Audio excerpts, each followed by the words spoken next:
Selamat siang anak-anak.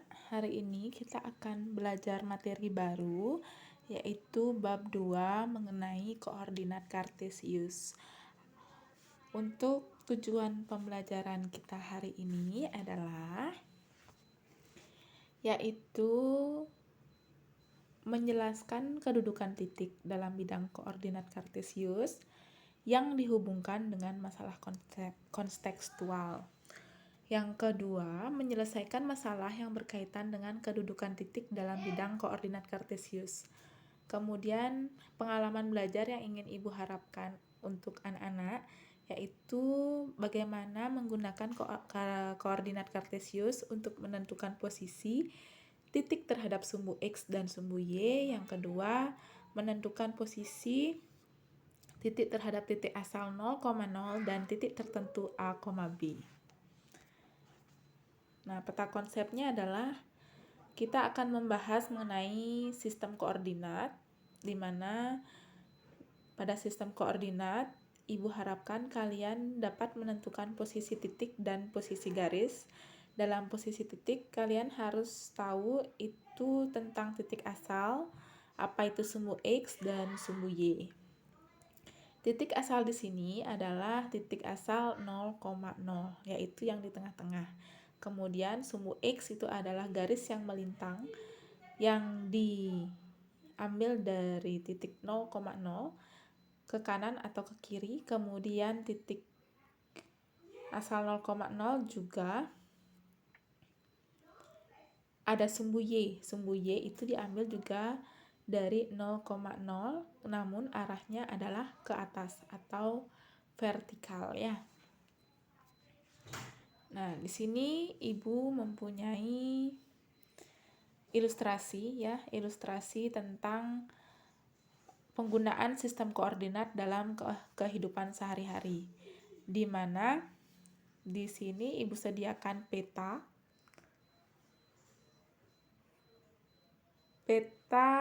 posisi rumah Ibu Badiah ya, rumah Ibu Badiah dengan posisi sekolah, di mana di sini akan ditempuh oleh dua orang siswa, yaitu namanya Diva dan Bella. Sebut saja namanya Diva dan Bella ya.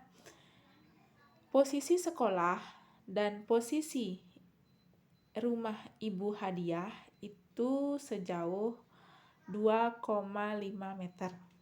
Nah, namun bisa ditempuh dari jalan Diponegoro, kemudian bisa ditempuh dari jalan Sudarman. Bella dan Diva ini akan menuju rumah Ibu Hadiah melalui jalan yang berbeda, yaitu melalui jalan Diponegoro dan si Bella melalui jalan Sudirman. Siapakah yang menuju rumah Ibu Hadiah paling cepat? Nah, contoh-contoh seperti ini akan kita bahas dan akan kita jadikan sebuah pertanyaan ke dalam sistem koordinat. Nah, kita bisa cari bagaimana caranya menuju rumah Bu Badiah dalam kecepatan yang berbeda. Nah, sekarang posisi titik terhadap sumbu X dan sumbu Y. Nah, kegiatan 2.1 ini adalah menentukan posisi titik terhadap sumbu X dan sumbu Y. Dalam koordinat kartesius, kita gunakan untuk menentukan objek titik-titik pada suatu bidang dengan menggunakan dua bilangan yang biasa disebut dengan koordinat X dan koordinat Y dari titik-titik tersebut. Nah, untuk mendefinisikan koordinat diperlukan dua garis berarah tegak lurus satu sama lain, yaitu yang disebut dengan sumbu X dan sumbu Y, dan panjang unit yang dibuat tanda-tanda pada kedua sumbu tersebut. Oke, lanjut ya. Nah, sekarang ini adalah gambar koordinat kartesius ya. koordinat kartesius yang Ibu bilang tadi ada sumbu X dan sumbu Y. Nah, sumbu X ini adalah garis yang mendatar ya. Di sini terdapat bilangan bulat positif, negatif, dan 0. Bilangan negatif itu berada di sebelah kiri dan bilangan positif ada di sebelah kanan. Itu ya. Kemudian bilangan positif juga berada di sebelah atas sumbu Y. Kemudian yang di bawah adalah bilangan negatif pada sumbu Y. Nah, ini sumbu Y adalah sumbu atau garis yang posisinya vertikal. Oke, lanjut. Kalian perhatikan koordinat kartesiusnya. Gambar 2.2 dapat ditulis posisi titik-titik sebagai berikut. Nah, sekarang kita perhatikan titik A. Titik A. Ini kalau dilihat dari sumbu Y, ini berapa jaraknya? Kita lihat kotak-kotaknya ya. Kotak-kotaknya titik A itu adalah posisinya 3 langkah dari sumbu Y. Kita lihat 1, 2, dan 3. Jadi titik A berjarak 3 satuan dari sumbu Y. Nah, kalau dari sumbu X berapakah? Nah, kita hitung dari bawah. Sumbu X kan di bawah ya. Sumbu X itu di bawah. Berapa jaraknya dari sumbu X? Kita hitung. 1, 2, 3, 4, 5, dan 6. Lihat kotaknya ya. Berarti jarak titik A dari sumbu X adalah 6 satuan. Begitu juga seterusnya. Nah, sekarang posisi titik pada koordinat kartesius ditulis dalam pasangan berurutan, yaitu X, Y. Bilangan X menyatakan jarak titik itu dari sumbu Y, dan bilangan Y menyatakan jarak titik itu dari sumbu X. Sumbu X dan sumbu Y membagi bidang koordinat kartesius itu menjadi 4 bagian atau menjadi 4 kuadran, yaitu kuadran 1. Ini adalah koordinat X positif dan koordinat Y positif, dan kuadran 2 koordinat X negatif dan koordinat Y positif. Kuadran 3 yaitu koordinat X negatif dan koordinat Y negatif. Kemudian kuadran 4 yaitu koordinat X-nya positif dan koordinat Y-nya negatif. Nah, ini kuadran 1. Kuadran 1 itu letaknya di sini, yaitu X-nya positif. Ini daerah yang positif, kuadran X-nya positif, dan kuadran Y-nya, letak sumbu Y-nya itu positif juga, yaitu daerah positif dan si Y positif. Nah, kuadran 2 itu adalah X-nya negatif, Y-nya positif.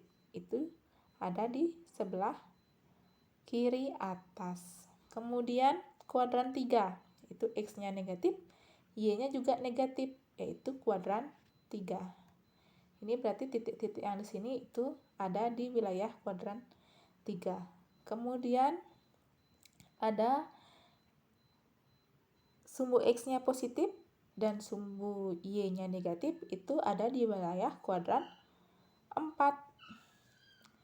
Kalau misalkan kalian bingung, itu kalian boleh buat orak-orek ya. Orak-orek kalian buat misalkan ini seperti ini.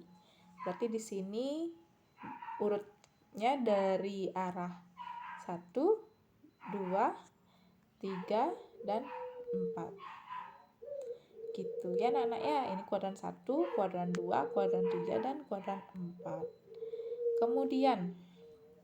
Kemudian Dalam bidang koordinat di atas, titik P memiliki koordinat min 2,1 dan koordinat X-nya min 2, koordinat Y-nya 1. Berarti seperti ini ya anak-anak ya.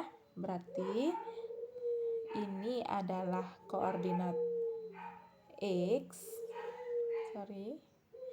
Yang ininya angka X, yang ininya angka Y. Pokoknya anak-anak nulisnya itu adalah berarti yang di depan X-nya misalkan titiknya 3,2 atau misalkan titiknya 5,4. Berarti 5,4. Sebentar, penghapus-hapus semua dulu ya. Misalkan titik 5,4. Berarti nilai X-nya adalah 5. Ini adalah X.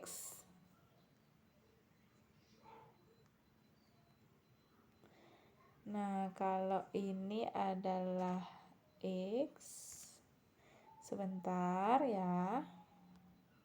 Oke, kita ulang aja. Kita ulang anak-anak ya. Misalkan kamu akan menuliskan titik 3,3 atau titik 5,2. Berarti kita tulis dulu 5,2. Di mana 5 adalah koordinat X dan Y adalah koordinat 2 itu adalah koordinat Y. Jadi penulisannya adalah X, Y. Seperti itu. Bisa dipahami? Lanjut. Nah, kita setelah Ibu menjelaskan tadi mengenai posisi titik terhadap sumbu X, posisi titik terhadap sumbu Y, maka kalian bisa menjawab soal-soal dalam latihan 2.1, yaitu memperhatikan koordinat kartesius di bawah ini, yang ini. Jawab pertanyaan nomor 1, sebutkan titik-titik yang mempunyai jarak sama terhadap sumbu X. Mana kira-kira yang mempunyai jarak sama terhadap sumbu X? Kemudian sebutkan titik-titik yang mempunyai jarak sama terhadap sumbu Y. Nah, yang mempunyai jarak sama terhadap sumbu Y yang mana ya? Kemudian sebutkan titik-titik yang berada di sebelah kanan dan sebelah kiri sumbu Y. Sebutkan titik-titik yang berada di sebelah kanan dan sebelah kiri sumbu Y. Yang sebelah kanan dan kiri sumbu Y, yang mana dia? Sebelah kanan, yang ini berarti ya. Kemudian yang sebelah kiri sumbu Y berarti yang ini, titik-titik yang di sini. Oke. Kemudian berapa jarak titik E terhadap sumbu X dan berapa jarak titik E terhadap sumbu Y. Nah, sekarang kita lihat jarak titik E-nya dulu. Cari dulu titik E terhadap sumbu X. Berarti terhadap sumbu X berarti berapa satuan? Karena ini berada pas di garisnya, berarti itu adalah 0 satuan ya. Kalau untuk jarak titik E terhadap sumbu X-nya. Nah, jarak terhadap titik E terhadap sumbu Y, ini berarti sumbu Y kan ada di sini. Sumbu Y ada di sini kan. Hitung dari sumbu Y ke angka 6 ini berapa jaraknya. Dan terletak di sebelah mana terhadap sumbu X dan sumbu Y. Nah, sebelah mana? Berarti kalau sebelah mana terhadap sumbu X, dia berada pas posisinya di sumbu X. Kemudian sebelah mananya sumbu Y, berarti dia ada di sebelah kanan daripada sumbu Y ya. Kemudian nomor 5, terletak pada kuadran berapakah titik-titik tersebut? Nah, sekarang anak-anak lihat, kalau misalkan dia di daerah positif X-nya dan Y-nya juga positif, berarti di arah kuadran 1. Kemudian kalau X-nya negatif dan Y-nya positif, ada di arah kuadran 2. Kemudian kalau titiknya negatif dan negatif, X-nya negatif, Y-nya negatif, ada di daerah kuadran 3. Kemudian kalau sumbu X-nya positif dan Y-nya negatif, ada di arah kuadran 4.